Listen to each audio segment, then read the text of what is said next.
Eid Mubarak to all of you. বিগত বছরের ঈদের তুলনায় এইবারের ঈদ আলহামদুলিল্লাহ অনেক ভালো কেটেছে। বাঙালি কিছু পরিবার মিলে আমরা ডিসাইড করি আমরা চাঁদ রাতটা সেলিব্রেট করব, আর সবাই সবার মতন কিছু না কিছু বানিয়ে নিয়ে যাবে।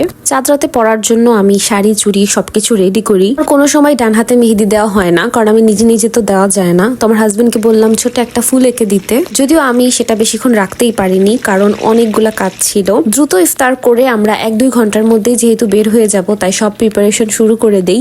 চিকেনটা আমি আগে থেকে ম্যারিনেট করে রাখি, যত ধরনের মশলা আমার চোখের সামনে ছিল সবকিছু দিয়ে। আমি লিটারালি দৌড়াদৌড়ি করছিলাম, কতক্ষণ আমি সাজুগুজু করতেছিলাম, আবার একটু রান্নাবান্না করতেছিলাম। তারপর চলে গেলাম ভাবির বাসায়, আর এই ছোট্ট পুতুলটা আমাদেরকে ওয়েলকাম করার জন্য দাঁড়িয়েছিল। এরকম সবাই সবকিছু বানিয়ে নিলে আসলে একজনের উপর প্রেশার পড়ে না। তারপর আমরা মজা করে সবাই মিলে খাওয়া দাওয়া করে মেহেদি দেওয়া শুরু করে দেই। একসাথে মেহেদি পড়ার মজাটাই আলাদা। আমাদের বাসায় যেতে যেতে মেবি 12টা-1টা বেজে গিয়েছিল। তারপর সকাল সকাল রেডি হয়ে চলে যাই ঈদের নামাজ পড়তে।